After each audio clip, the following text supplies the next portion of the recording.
It was a gentleman in Florida that put up citrus groves and started to sell them. And the Supreme Court had to decide what is an investment contract, because an investment contract is a security. This four-part test,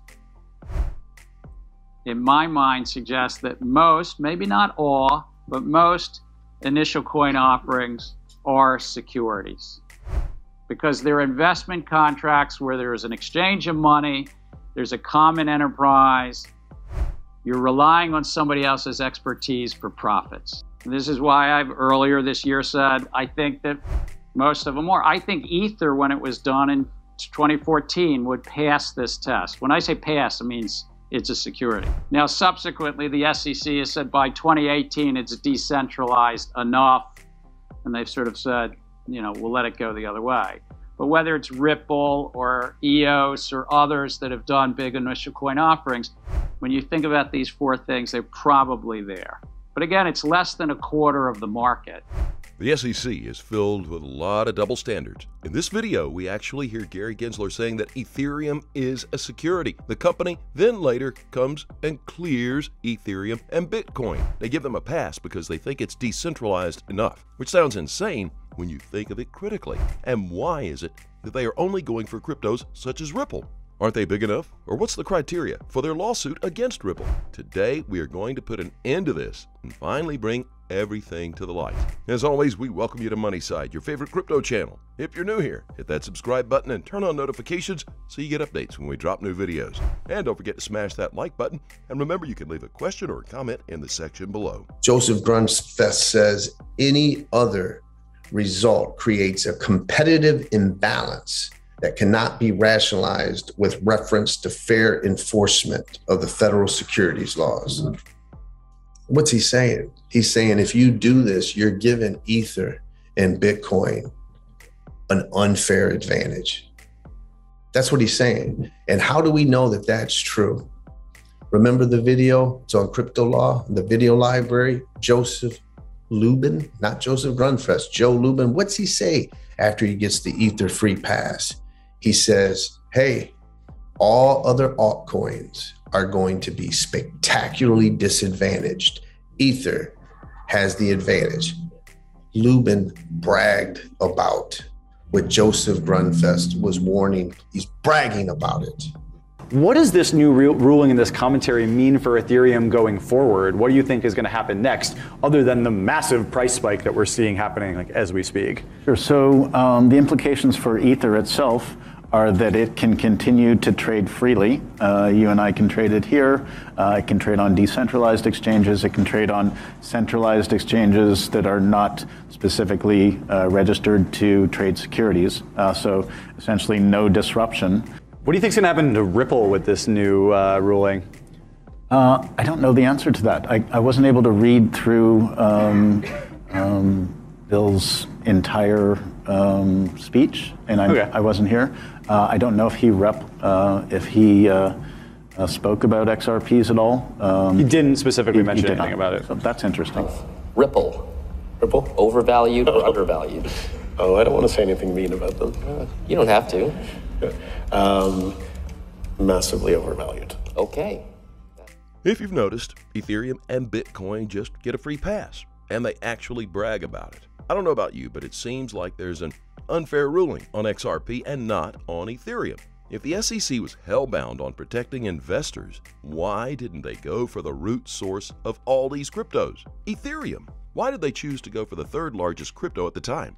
My guess is they didn't want to go against their own words already. Or maybe they also have an invested interest on Ethereum and Bitcoin. From my point of view, their mere selection of cryptos probably also contributed to the massive sell-out that's currently plaguing the crypto world. There's no doubt the crypto world is suffering, all thanks to factors, one being Terra Luna. But once you add unfairness into the mix, this free fall is not going to stop. The crypto world needs some sanity, which is what the SEC is supposed to do, or what they should be doing. But they don't want to, or they're selectively picking winners and losers in the crypto sphere. We need to be cautious, especially about the information that we're being fed by the media. It's not always the truth, and chances are there's so much propaganda happening that it might take a while to get to the bottom of the truth. But in here, we tell it like it is. No crap. Ripple knows its value and how their crypto is going to impact the world. The problem is that the SEC, in their effort to control the market, are unknowingly or knowingly damaging Ripple's image. Yep, that's right. Who are they trying to protect? Did Ripple ever con people out of their money, or is this company trying to solve a serious problem in the market?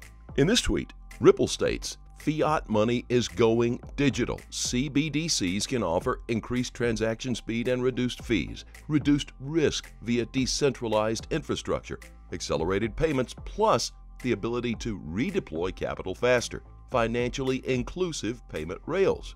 We've heard this time and again, that fiat money is on its way to digitalization and no one can stop this from happening. Most of us barely get to see cash money anymore, especially if we don't work at a service job. More often than not, you are likely to pay something using your credit or debit card, and your salary, it's wired directly to your bank account. You rarely withdraw the money, and you can easily pay for most services using your cards. That right there is the world switching to full-on digital. The only issue we are now facing is cross-border payments, which unfortunately is causing a lot of hefty fees on both the sender and receiver. Ripple is the answer to this. Ethereum is quite big, a currency called Ripple that you might hear in the banking sector. This was a speech by Gary Gensler back in the day before he got the job to head the regulatory body. And throughout this time, you can see that Gary was pro-crypto, but didn't have a thing for Ethereum. Right now, he seems to have a soft spot for Ethereum, even though he keeps denying it when people confront him directly.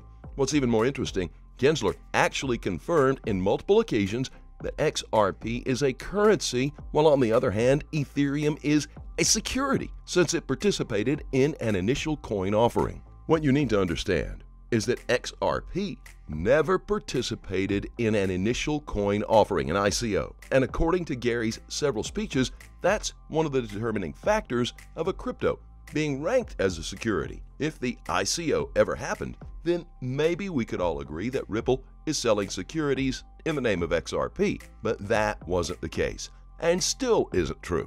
But for some reason, the SEC is on Ripple's neck for the same thing, even though it doesn't pass the Howey test. The double standards now come to light again. If you listen carefully, Gensler actually gave Ripple a pass, and then later comes to change his statements and views about XRP. He actually admits that the SEC saw that Ethereum was too big, and it grew into becoming a decentralized network, even though that was not how it initially was. Guys, we need to be cautious here. If this goes to court, I bet the judge will dismantle this entire case to begin with. Thankfully, the SEC has, for the greater part of this court case, chased its own tail. What's more, the Hinman speech is set to give Ripple a flawless victory in this case, despite the SEC trying their level best to damage Ripple's image. Here's the most interesting part. Even though XRP is not being traded in the US, surprisingly enough, Ripple has actually doubled its revenue over the past few years, and we expect this company to continue soaring even higher. The big question of the day is, will Ripple continue working in the US, or is it finally time for them to move their base of operations? And if Ripple decides to move, where will they go? Stay tuned for more exciting videos on the same. For now, keep holding, and let's meet in the next round circle of crypto billionaires. As always, do your own research. Always trade safely, guys. We continue to pray for the people of Ukraine. Please keep in mind we're not a licensed financial advisor. All videos on this channel are intended for entertainment purposes only. You can tell us what you think in the comment section below, and let's have a conversation. As always, we thank you so very much for watching. Don't forget to like this video, and remember to click on that subscribe button below, and then turn on notifications so you get updates whenever we post our amazing content. That's it for now, but we'll see you on the next Money Side.